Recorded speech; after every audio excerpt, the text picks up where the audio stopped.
do lindo mês de Maria, uma criança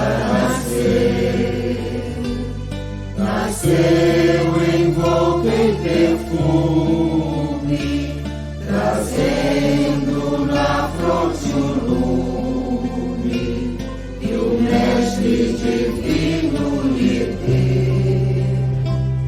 O sol naquele momento. Olá, meus amigos, muito boa noite. É sempre uma alegria imensa quando podemos estar juntos e que bom que nessa noite nós temos essa oportunidade. Nós estamos aqui em mais uma reunião online da nossa Casa Espírita Eurípides Barçanufo. É uma casa que fica no Rio de Janeiro, no bairro da Taquara, em Jacarepaguá, na Rua Gazeta da Tarde, 235. Quem tiver oportunidade para nos conhecer, nos visitar, é uma alegria poder recebê-los. Bom, temos uma noite especial aqui em vista e para não perdermos tempo, eu vou pedir para que a nossa produção já suba a nossa mensagem para iniciar a reflexão da nossa noite. Vamos ver aqui que mensagem temos para falar aos nossos corações nessa noite. Essa mensagem é belíssima e é intitulada Assunto em Nós. Não sofras porque outros lhe tragam desilusões. Aqueles que porventura nos perseguem são ainda quais nós mesmos. Acertam e erram. Sentimos-nos felizes quando somos compreendidos e desculpados. Aprendamos a entender e a tolerar igualmente. Se esperamos pelos outros para ser auxiliados na solução de nossos problemas, é natural que os outros esperem também por nós. Essa mensagem linda foi ditada por Emmanuel ao nosso querido amigo da casa, Chico Xavier, e está no livro Sinais de Rumo. Essa é uma página daquelas que faz a gente refletir sobre algo que muitas vezes nós ouvimos das nossas mães, das nossas avós. Façamos aos outros aquilo que nós queremos que também façam conosco. Então, quando Emmanuel nos alerta sobre essa capacidade, esse poder de amar, de perdoar, que nós sabemos que é tão bem-vinda quando nós cometemos algum equívoco, a gente também precisa exercitar em relação aos nossos companheiros de caminhada, porque assim como nós, eles acertam e erram, têm bons dias, têm maus dias. Quantos de nós, às vezes, na melhor das intenções, ofende alguém, agride a um coração amigo, e é tão bom quando a gente recebe essas desculpas sinceras, quando a gente é perdoado. Por que não esse exercício também em relação aos outros? Então, essa mensagem é um convite para que nós olhemos para quem está ao nosso lado com mais empatia, com mais carinho. É isso, né? Então, já pacificados pela mensagem tão linda e tão doce dessa noite, eu convido a todos vocês, meus amigos, para que agora fechem os olhos, abandonem aqueles pensamentos que são os pensamentos das dificuldades naturais que nós temos ao longo do nosso dia, nosso trabalho, as dificuldades em família, quaisquer que sejam. Vamos acerenar nossos corações para falar com Jesus. Jesus, amigo, envolve a cada lar conectado nesta reunião, nessa noite, que todos possam ser amparados, envolvidos, fortalecidos em sua caminhada. Envolve o companheiro que fará o estudo da nossa noite, para que seja inspirado, intuído, para que o melhor do seu estudo possa ser oferecido e possa alcançar a cada um de nós, ao coração de cada um de nós.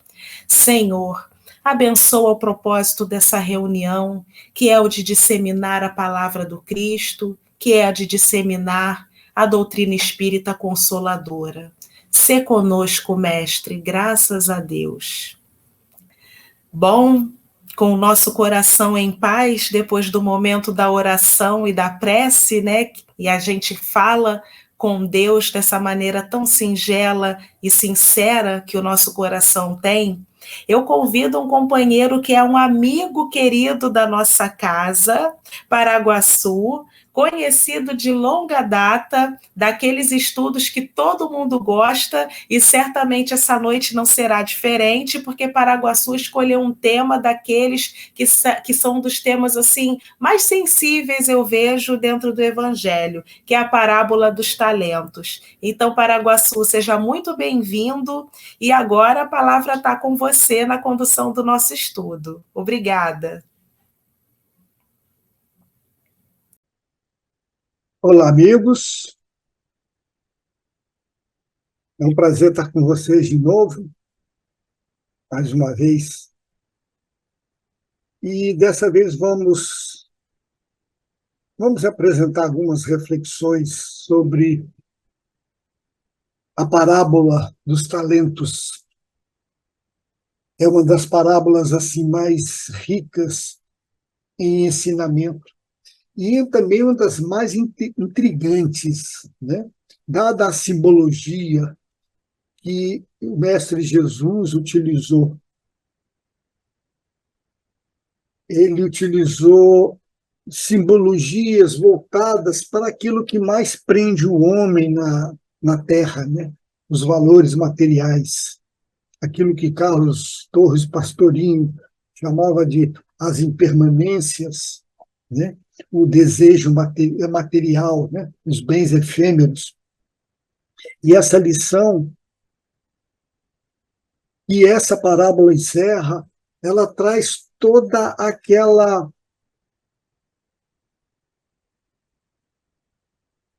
lição sobre a justiça da reencarnação e também sobre a regeneração que está a caminho.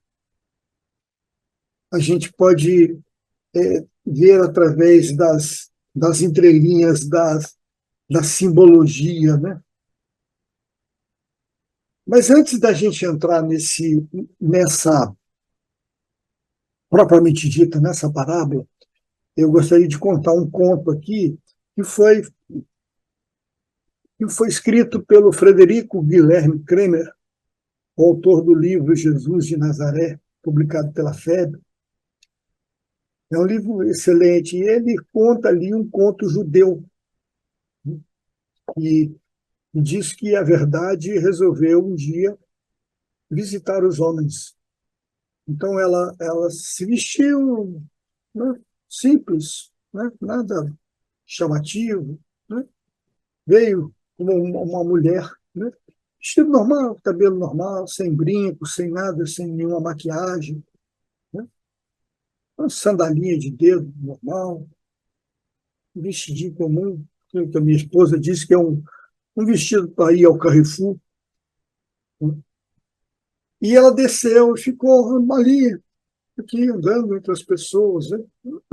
E ninguém falava com ela, ninguém procurava saber quem ela era, na verdade. Ninguém sabia, perguntava. E ela começou a achar estranho isso. Os homens não querem saber nada com a verdade. Começou a ficar triste, né? E depois de certo tempo, já pensando em abandonar, ir embora. E aí notou aí a presença de uma pessoa muito bem, assim, muito alegre, muito comunicativa. E ela chegou perto da pessoa e ficou. A pessoa olhou para ela, ela falou assim: Olá, eu sou a verdade. Eu ando muito triste que eu vim aqui caminhar entre os homens, saber o que os homens gostariam de saber de mim. E ninguém conversa comigo, ninguém quer saber de mim. Eu já estava pensando em ir embora, vi você aqui. Você pode me explicar? Ela falou assim: posso sim. Vem aqui comigo. E aí levou a verdade lá para dentro. Deu um jeito no cabelo, né? Botou um brinquinho, uma maquiagemzinha de leve, nada extravagante, né? Um vestidinho mais bem apresentado, né? Mais bem feitado. Também suave, nada extravagante, um sapato alto, né? Então compôs assim de uma forma melhor e disse assim, vai, esse é um conto judeu, né? Esse conto. Vai, depois você me diz. E aí a verdade foi, e aí as pessoas começaram a perguntar, quem é você? E ela falava, uns vinham, perguntavam, outros. Então ela ficou assim, admirada, né? E depois foi ter de novo com aquela moça que enfeitou toda e ela passou a ser reparada. Falou, o que aconteceu de diferente? Por que agora as pessoas notam só porque eu estou enfeitada? Eu falei assim, não, porque agora você está vestida, você agora está vestida de parábola. Uhum. Interessante isso, né? Essa comparação parábola já vem do grego parábola, e é uma comparação, uma coisa posta ao lado da outra, né? Quando não se pode explicar uma, explica-se pela outra, né? Então, Jesus, nessa parábola, assim como em outras, né, ele apresenta sempre, na medida correlata da, da identidade, do entendimento que o povo tem daquela época, né? Por isso que a parábola ela vai condizendo com a ocasião, né, daquela época, usando inclusive a simbologia linguística, né? Então, quando a gente pensa em talento, a gente pensa assim, puxa, Jesus trouxe tanto talento, né, para nós, mas não trouxe todos, porque não havia condição, nem por parábolas, de trazer tudo. Mas algumas coisas ele trouxe. E isso já deixou a turma encucada, né, de não entender. E algumas Jesus repetia de outras formas, de uma outra configuração, né? Talentos, na verdade, é uma reconstrução de uma amostragem do reino de Deus que ele apresentou para alguns discípulos, né? E se ele apresentasse tudo de uma vez, a verdade toda, eles fariam como o homem da parábola. Nós enterraríamos grande parte, porque a gente não entenderia, né? É mesmo que a gente explicar para uma criança normal, não um gêniozinho de Einstein, né, mas uma criança normal, a física quântica. Estou aí usando uma parábola, uma comparação. Então, quando nós lemos uma parábola, nós sempre acostumamos assim a ver o contexto em que ela foi dita, né, em que ela foi contada, aquele contexto do local, momento e a razão, o foco dela, né? E é nesse foco que eu gosto de trabalhar, às vezes dentro e às vezes por fora. Vamos tentar explicar para não complicar. Jesus estava saindo do templo, era a época da Páscoa, era a última Páscoa, no ano 33, Jesus saindo do templo, se avistou com Tiago, Pedro e João, e convidou eles a irem com Jesus ali. Eles já estavam se preparando para aqueles festejos da Páscoa, né? E Jesus convidou eles a irem ali ao Getsemane, né? É o local onde se preparam os óleos de azeite, né? Das oliveiras, do Monte das Oliveiras. Então Jesus foi com eles e já foi conversando com eles, e algumas dúvidas eles foram apresentando, né? Esse local é um local estratégico, né? É uma visão assim deslumbrante. Eu estive lá, sentei ao lado de uma oliveira dessa, que tem uma placa de mais de 2.000 anos de existência e ainda dá azeitona, ainda dá nada. Tem uma placa lá que a gente não pode tocar nem na folha dela.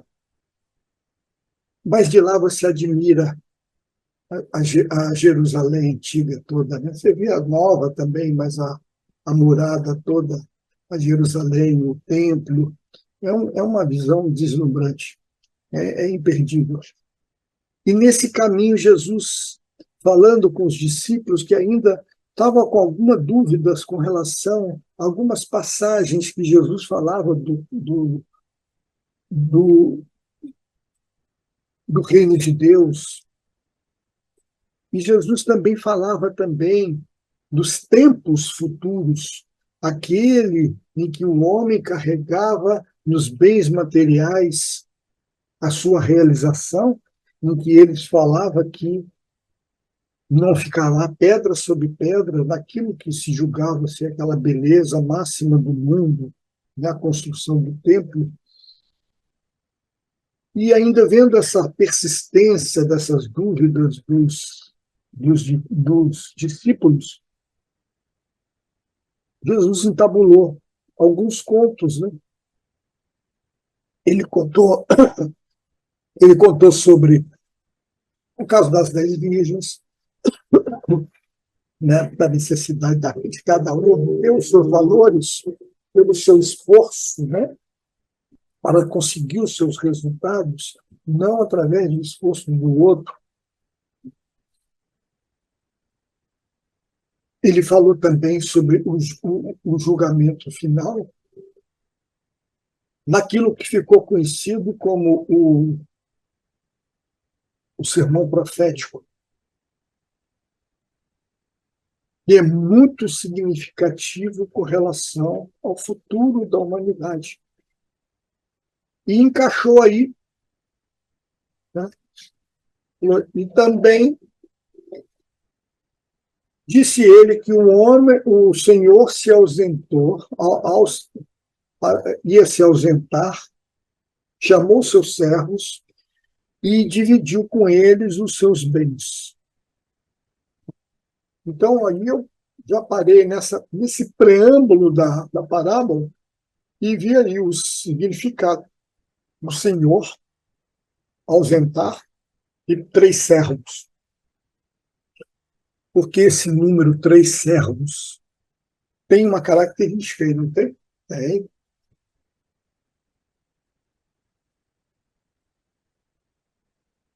Aí, chamando os 3 servos, dividiu com ele os seus bens, mas essa divisão não foi uma divisão equitativa, né? Ele confiou nessa divisão os seus bens, a um deu 5 talentos, a outro deu 2, e a outro deu 1. Então, nós já temos aí maravilhosas demonstrações, explicações sobre o conceito do talento, né? Aquela quantidade era feita de uma roda em prata ou ouro, ali no caso foi citado em prata, e era tomado um valor tão alto que era tomado como comparação de medidas de valor para grandes negócios, Era uma fortuna, né? Então, não vamos nos ater aí no valor do talento, né? Vamos nos ater aí à quantidade. 5, 2 e 1. Também, junto com aqueles 3 servos, tem que ter aí uma razão. Essa numerologia aí não foi por acaso, né? Então, o Senhor não deu aos servos, ele pôs os talentos em confiança na mão dos servos. Interessante, sem qualquer orientação de como eles deveriam utilizá-los, sem qualquer advertência,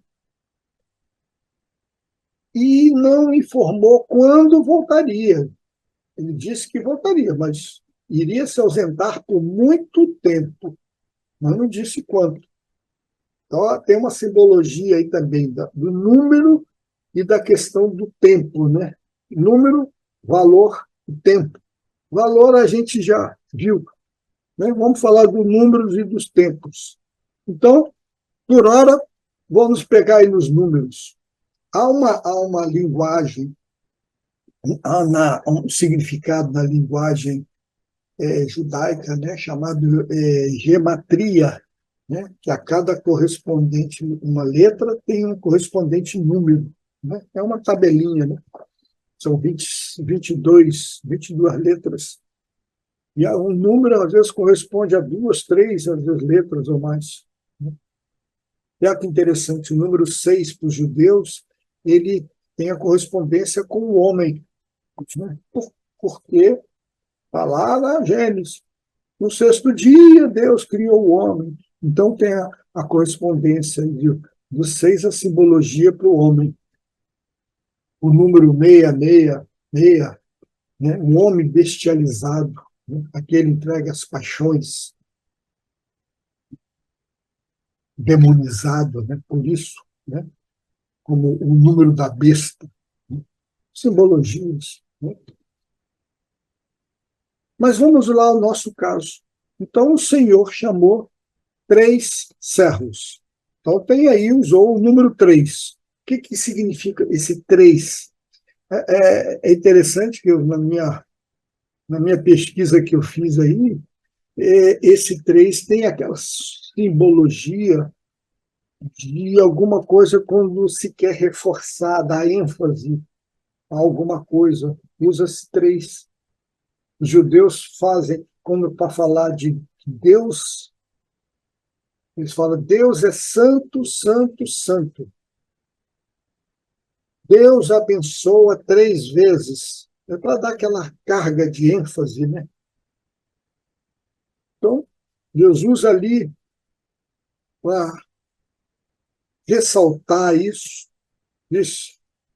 o Senhor chamou 3 servos, para dar uma importância aí. E os 5, 2 e 1. 5 talentos, 2 talentos, 1 talento. Esses também não são número aleatório. Né? Não pegou aí de... Né? Podia ser 6, 4 e 3, porque 5, 2 e 1. Esses números aí, eles têm um juízo de valor, de carga, de capacidade. Vamos lá. Na simbologia judaica, vamos começar do 1. O 1 é a base, é o início de tudo. Então, ele fala, 1 se refere a Deus. Então, tudo que os judeus querem colocar a partir de quantidade, eles falam a partir de 2. Até Jesus usa essa música. Quando 2 ou mais se reunirem em meu nome, em nome de Deus, sempre a partir de 2. O 1 é a base de tudo, é o início, é o indivisível, é o único número que não se divide. E todo número dividido por ele mesmo volta à base.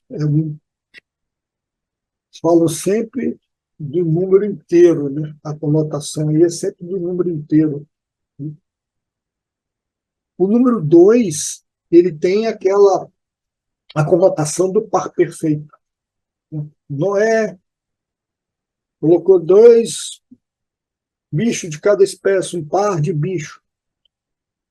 Jesus usava essa simbologia, sempre falava para 2 servos, os 2 discípulos, sempre juntos. Ele dividia os grupos dele em grupos de 2. E 36 foram para várias regiões da Palestina, né? com a missão de trazer cada um outros 12. Então, era sempre assim, de 2 em 2. Em 2, as decisões são sempre melhores. As decisões são mais corretas, mais perfeitas.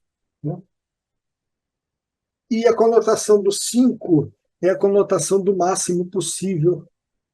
É o máximo de dedos de uma mão. Pelo menos a humana.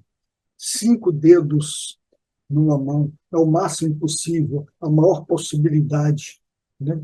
São os 5 livros básicos da lei mosaica, do Pentateuco mosaico, né?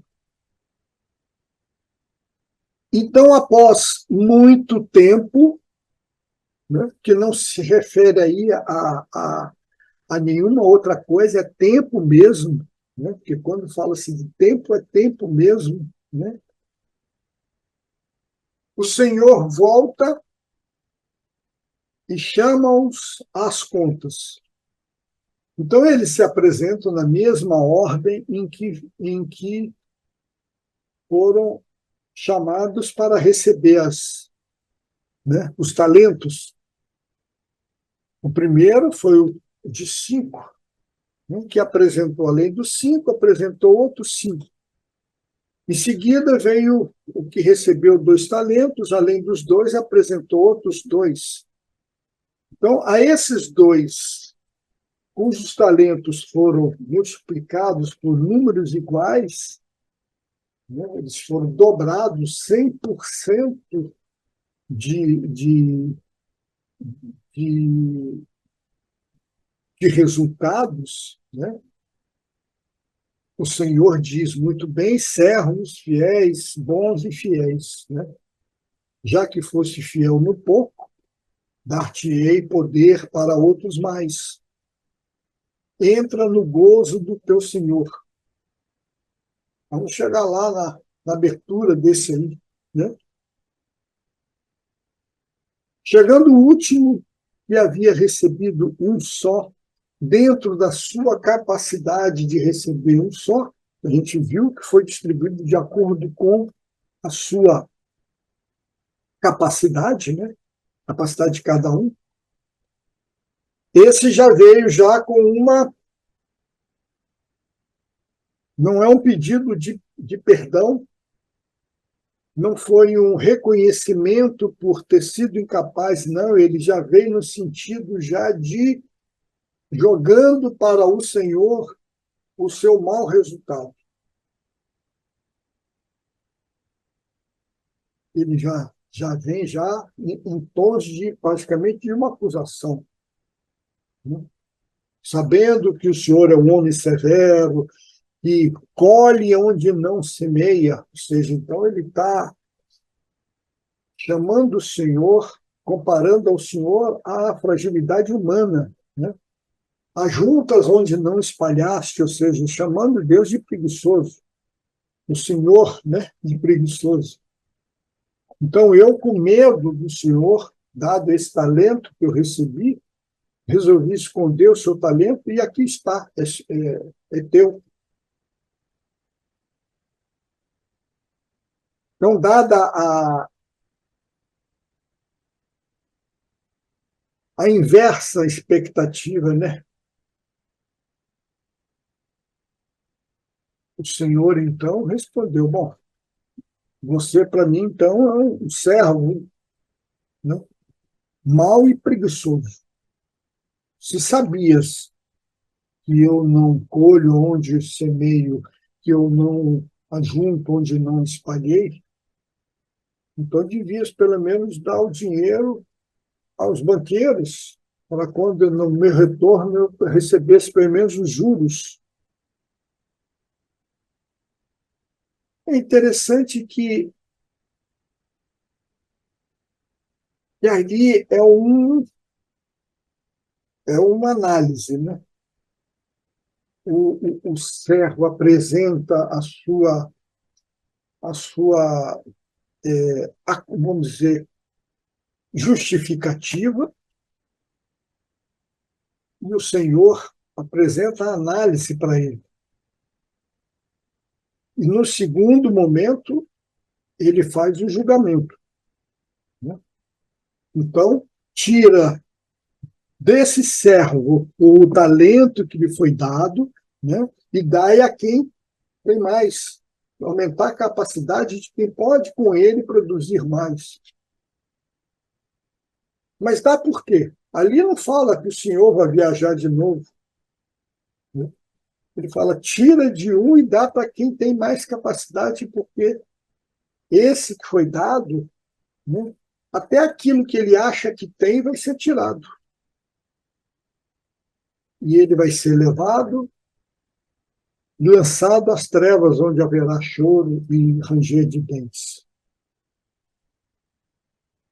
A gente pensa assim, que até talvez haja assim, né, dentro da nossa visão minúscula, e há talvez até uma certa injustiça desse Senhor, né? Porque o homem não perdeu dinheiro, ele não gastou dinheiro, né? Ele teve medo, ele guardou, e no mínimo ele foi justo em devolver, né? Mas agora perder aquilo que ele achava que era seu, então fica parecendo aí uma coisa injusta, né? Então a gente vamos futucar isso aí, porque aí é que mostra o entendimento da reencarnação, no ensinamento do mestre. Quando nós reencarnamos, a gente vem com uma mochila, uma mala, com dois compartimentos. Um compartimento com os valores já adquiridos, são nossos. Aquilo que nós já gozamos com o Senhor, já absorvemos, é nosso, já faz parte do nosso eu, da nossa identidade espiritual, nossos valores, esse a gente não perde nunca.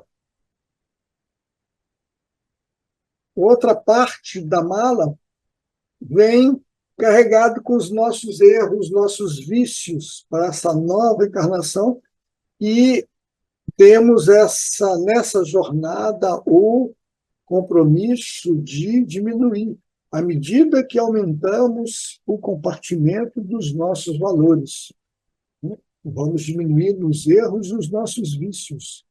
E essa é uma bagagem pessoal, intransferível, né? Como diz a parábola das 10 virgens, eu não posso pegar o óleo do outro para acender a minha candeia. É uma bagagem individual intransferível, né? Os dons de Deus desenvolvidos pelo Espírito em sua marcha evolutiva passam a ser conquistas e jamais serão tiradas, nem mesmo por Deus. São conquistas, valores. A gente pode até errar, mas o Espírito não retrograda, né? O que ele conquistou é dele.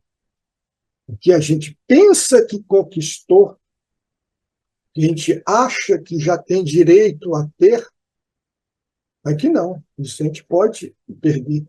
Assim como se os dons nós recebemos, né, vamos desenvolvemos, a cada encarnação a gente vai recebendo por empréstimos, né? Esses dons, os talentos, né? Por concessão, e pode ser tirado. Muitos desses dons aí são esses talentos, né? Os servos, eles não tinham essa possibilidade, eles não tinham esses dons, eles não tinham esse recurso, mas eles já tinham a capacidade, eles já tinham os dons adquiridos, a capacidade de bem administrar aqueles valores. Assim somos nós na reencarnação, né? Uns mais do que outros, segundo a bagagem de valores de cada um, né? Os dons vêm conosco, são conquistas anteriores. Os talentos vêm por empréstimo, uma oportunidade de ser aproveitada. E esses talentos, eles podem ser aumentados ou podem ser diminuídos. E uma vez cumprida essa prova, essa passagem em que nós valorizamos esse talento recebido, passa a ser dom do Espírito. Se nós não, numa encarnação, né, não soubermos dar o proveito a esse empréstimo, de certo ele vai ser retirado. No caso do servo do um, né? Então Jesus, no evento na parábola do bom samaritano, eu me lembro agora, e Jesus até ele falou para os discípulos assim: regozijai-vos pela oportunidade que vocês estão tendo, porque muitos profetas dariam a vida para ter essa oportunidade que vocês estão tendo, né? De levar a boa nova e ver aqueles resultados, né? Trazer outros discípulos, formar outros discípulos, né? De 12 passou para 36, depois para 72, e depois foi para 504, se não me engano, né? 516. Né? Mas nós não devemos agir como o servo medroso. Nós nunca devemos agir como o servo medroso, né? Que, apesar da confiança nele depositado, porque ele tinha certa capacidade para receber, foi dado a ele um. Né? Faltou a ele o quê? O ânima, né? A vontade. Você vê que em certas partituras de música, em que o maestro, o autor, escreve lá, né? Tocar com ânima. Né? Então, o músico dá de si, dá alma, empolgação naquele trecho. Né? Eu acho que é de Joana que fala, né? Quando se acaba a obrigação, começa o amor. Né? Não vamos viver por obrigação. É interessante a gente lembrar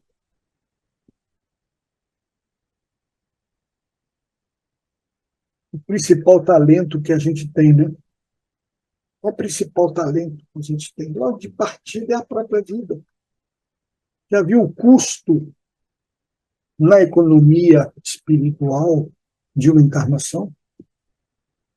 Já paramos para pensar a quantidade de energia envolvida, de tempo de trabalho de todos os trabalhadores espirituais voltados para essa tarefa? A preparação, às vezes, de uma família inteira para receber um elemento que precisa ser reajustado, a quantidade de energia, de tempo, de dedicação, de amigos espirituais em volta para poder ajudar. Formação de corpo, concentração de matéria. Nós recebemos uma quantidade de energia vital à nossa disposição para o tempo do nosso cumprimento do nosso mandato terreno. E dependendo do nosso proceder, essa quantidade de energia pode se extinguir antecipadamente, como também, se for bem utilizado e equilibradamente, pode ser levado, vai levar até o final, ou então pode ser até prorrogado, recebe mais uma cota, mais um talento que recebe, né? E aquele que não soube usar, perde o talento, a vida, a energia vital. Então vamos olhar aí, esse ânima na verdade, a gente pode chamar de a nossa vontade. Né? Vamos olhar, então, aí por uma questão agora holística, né? Dessa parábola. Né? Como fala meu mano Calci, quando Jesus se refere ao homem, ao ser, a rei, ele fala sempre da justiça de Deus. Jesus sempre fala, quando se refere ao homem, o seu, o rei, ele fala de justiça de Deus. Quando ele fala do Pai que está no céu, é sempre voltado para a misericórdia.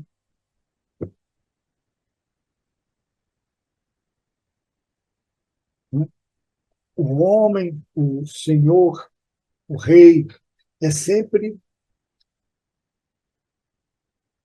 é sempre a justiça de Deus.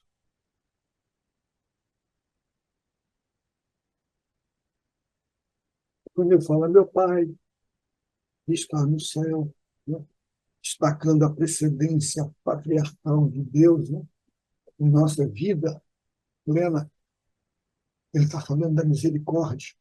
Então, na justiça de Deus, o talento conforme a capacidade de cada um. Muito, ao 5 aí. Médio, 2. E o pouco.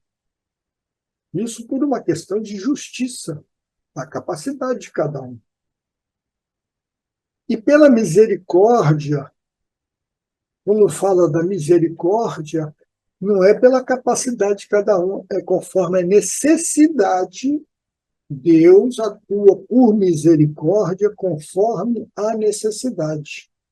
Aí vinculada à oportunidade e à possibilidade. Então, a gente, expandindo esses conceitos aí, né, podemos ampliar o entendimento dessa intrigante parábola, né, para a nossa evolução espiritual, a evolução espiritual da humanidade.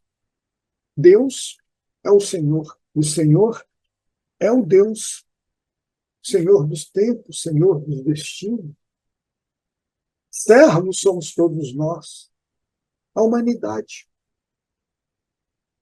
A revelação divina, ela veio em partes. Ela não veio toda de uma vez.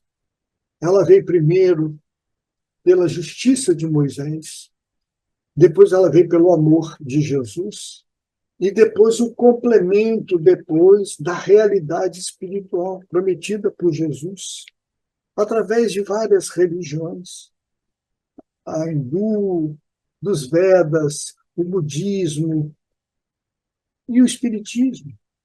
O cristianismo ele foi ampliado no seu conceito da realidade espiritual. Se o evangelho é o sol da imortalidade, como diz Kardec, o espiritismo é o espelho que reflete essa realidade. Então, a gente, ao alencar esses 3 níveis de capacidade, né, aqueles 5, 2 e 1, na verdade, nós estamos envolvendo todas as possibilidades existentes do nosso mundo atual. Aqueles que estão com a capacidade plena de desenvolver, aqueles que estão com a capacidade média de desenvolver, aqueles que estão com a capacidade pequena. E por vontade pode ser aumentado. Essas capacidades elas foram adquiridas durante milênios, o que chama-se de ausência do Senhor. Foram mais de 20 séculos. De Jesus ao Espiritismo, foram mais de 20 séculos para desenvolver essas capacidades. E o último talento está aí. Mas como toda boa história, toda linda boa história tem um mas chega a hora de se pedir contas. É a hora da transição, em que o profeta fala o que o Senhor voltará com toda a sua glória e separará as ovelhas dos bodes, as ovelhas do seu lado direito, os bodes do lado esquerdo. Na hora da prestação, na prestação de conta ao Senhor. Deus é o pastor. Não serão separadas as ovelhas, a ovelha, o povo, aqueles que aceitaram ser apacentados pelas verdades divinas.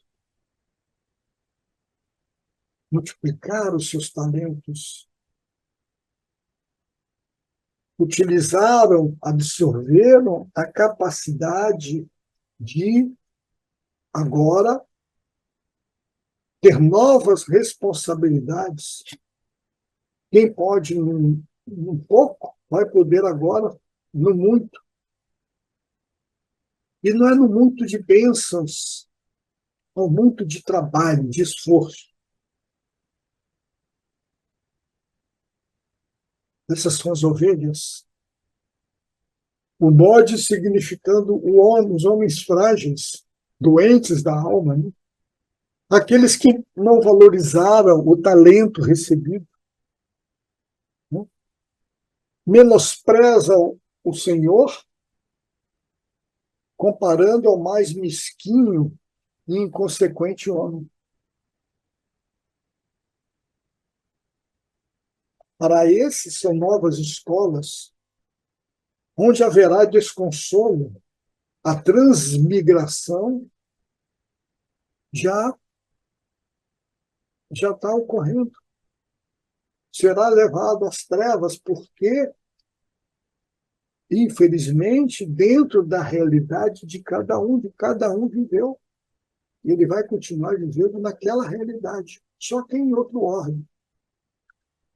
Porque a realidade do planeta deverá ser outra.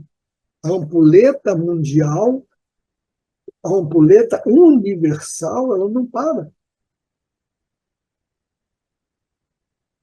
Então, essa parábola nos apresenta essa transição planetária, a regeneração do homem, quando eles completam o seu ciclo de humanização. Já os servos maus e preguiçosos, né, estão sendo separados, né, pelos mandatários do Senhor por nação, né, para as suas respectivas transmigração planetária. Os ainda empedernidos no mal, na crueldade, no roubo, na corrupção, nos desvios, todos. E ainda assim, a ovelha não rirá do bode,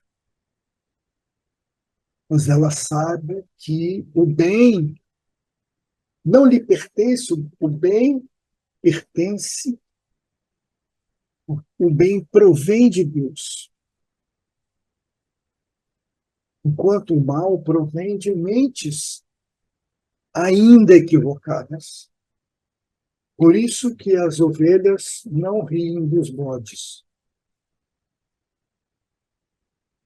Elas têm compaixão. Muito obrigado, meus amigos.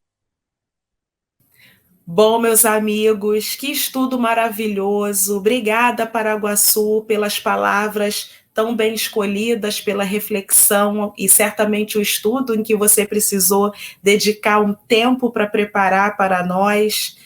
A parábola dos talentos é sempre uma temática que envolve os nossos corações, né? Toca em pontos sensíveis e profundos da reflexão, assim como todas as demais parábolas e como o evangelho de modo geral. Então, para quem não conhecia, que bom essa oportunidade de poder conhecer um pouco mais. E para aqueles que já ouviram a parábola dos talentos algumas vezes, que bom poder revisitá-la nessa noite, né? Bom, Paraguaçu e eu, intuídos aqui pela boa inspiração da espiritualidade amiga que nos envolve, temos aqui uma escolha para presentear a todos nós nessa noite, porque já é uma tradição da nossa casa presentear os nossos convidados e a todos que estão nos acompanhando na reunião online, assim como acontece também na presencial, com uma trovinha que traz sempre uma mensagem cristã para nós. Para a nossa noite, escolhemos o número 44. Vamos ver aí o que nos diz a trovinha de número 44.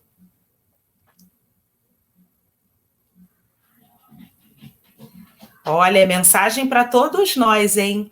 Quem escreveu é o nosso queridíssimo Gilberto Bordalo, está no livro dele Trovas do Meu Baú, e a trovinha nos diz assim: nem verbo para ofender, nem mão para revidar. É bom alvitre não responder. Noutra vida, vamos nos suportar. Vou repetir porque é palavra para a gente pensar um pouquinho mais, temos que ouvir mais vezes. Nem verbo para ofender, nem mão para revidar. É bom alvitre não responder. noutra vida vamos nos suportar. Bom, diante aí da trovinha que começa a coroar o encerramento da nossa noite, que ainda temos mais um pouquinho do nosso encontro, vamos agradecer esse bom momento em que estivemos juntos, agradecer ao nosso Pai Maior. Senhor Jesus, Deus amantíssimo de infinita bondade e misericórdia, agradecemos pelo bom estudo desenvolvido pelo companheiro Paraguaçu, pela nossa disponibilidade e oportunidade de ouvir essas palavras, que sejamos reconhecidos, Senhor, como aqueles que são os multiplicadores da Tua palavra, mas, sobretudo, aqueles que agem dentro dos Teus princípios. Envolve a cada lar, envolve a cada companheiro e companheira que estão conosco nesse momento, que todos sejam amparados, envolvidos, dentro da sua necessidade, mas acima de tudo dentro do seu merecimento. Em nome do Senhor, Mestre Jesus, em nome da espiritualidade amiga que envolve e sustenta a nossa casa, responsável por esse trabalho, mas, sobretudo, em nome de Deus, pedimos a permissão para encerrar o trabalho da noite de hoje. Mas lembrando que professor Eurípides, ele tem por característica a alegria. Professor Eurípides, um grande apreciador das artes, promovia saraus em sua casa, se alegrava ao ver a alegria dos demais. Então, para fechar a nossa noite, teremos um momento musical que traz toda essa alegria para os nossos corações. Então, antes da gente se despedir, vamos ouvir uma canção prece, aquela que vai trazer um conforto aqui para cada um de nós. Vamos lá.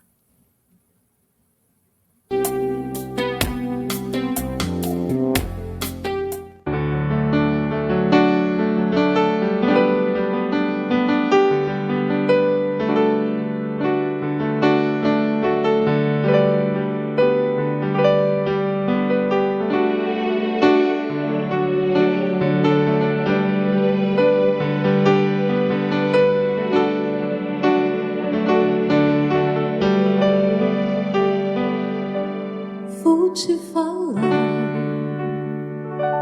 de justiça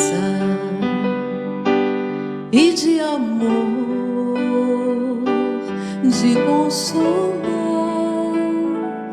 os laços meus, nas voltas que a vida dá, não vão se perder, só vão esperar.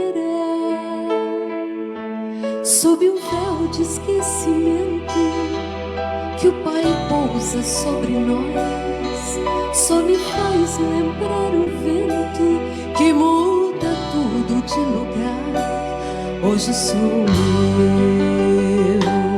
a te ensinar, e amanhã tu vais me encontrar. As mágoas ficam esquecidas num novo olhar, na nova vida e a bênção da reencarnação.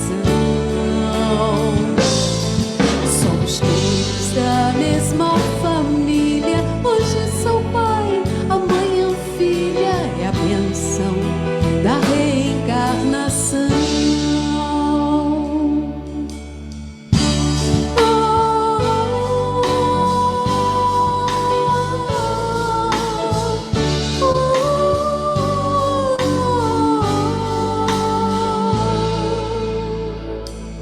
Vou te falar de justiça e de amor, de consolar os laços meus, nas voltas que a vida dá, não vão se perder, só vão esperar.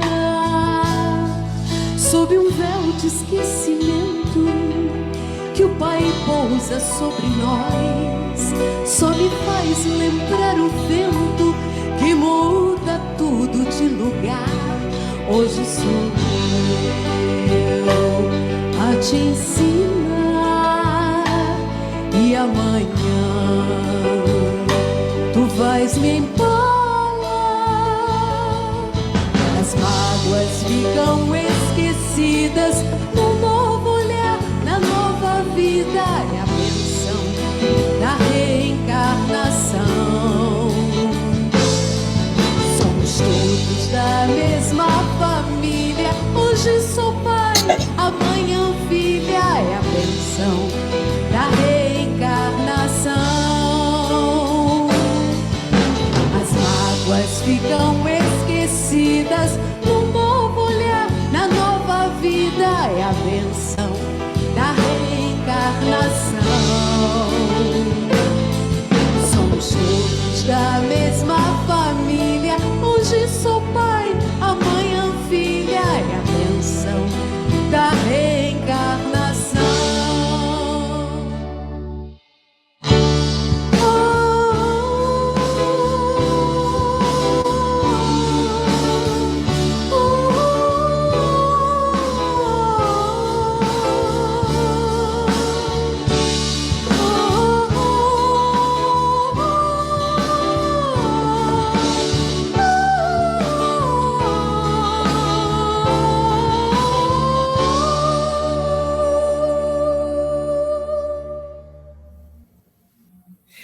Ah, que maravilha poder ouvir essa canção prece. Aliás, essa é uma das músicas que a gente ouve lindamente o nosso coral entoando nas reuniões públicas, na reunião de tratamento. Que maravilha poder apreciar essa canção prece que fala tanto para cada um de nós, né? Das várias oportunidades que a gente estabelece através dessa bênção que é a reencarnação. Meus queridos amigos, que essa noite tenha sido uma noite de alegria, de estímulo, de incentivo nas nossas caminhadas para a vida de cada um de nós. Então eu deixo um abraço carinhoso para vocês, desejo uma boa noite e a gente se encontra novamente numa nova reunião. Um forte abraço.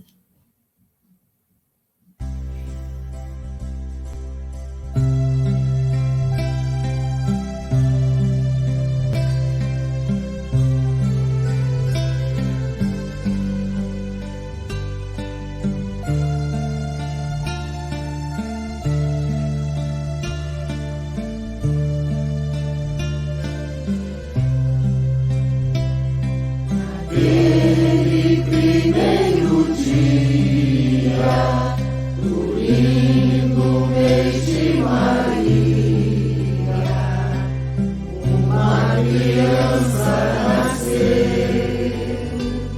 nasceu envolta em perfume, trazendo na fronte o lume e o mestre divino lhe deu.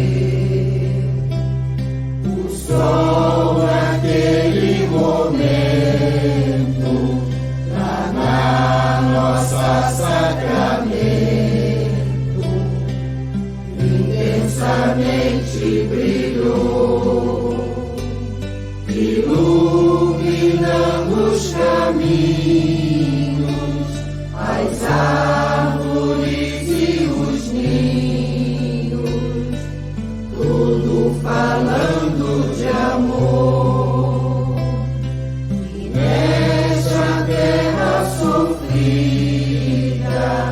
dedicou a sua vida a todo irmão sofredor, praticando a caridade com toda a simplicidade.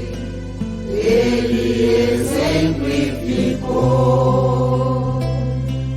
Alma querida, que a tantas outras conduz nesta jornada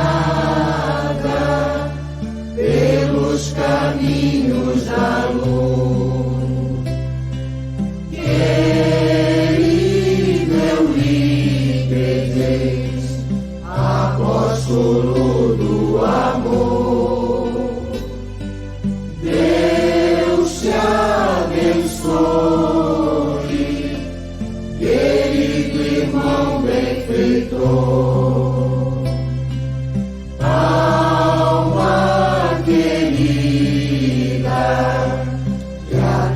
tantas outras conduz. Nesta jornada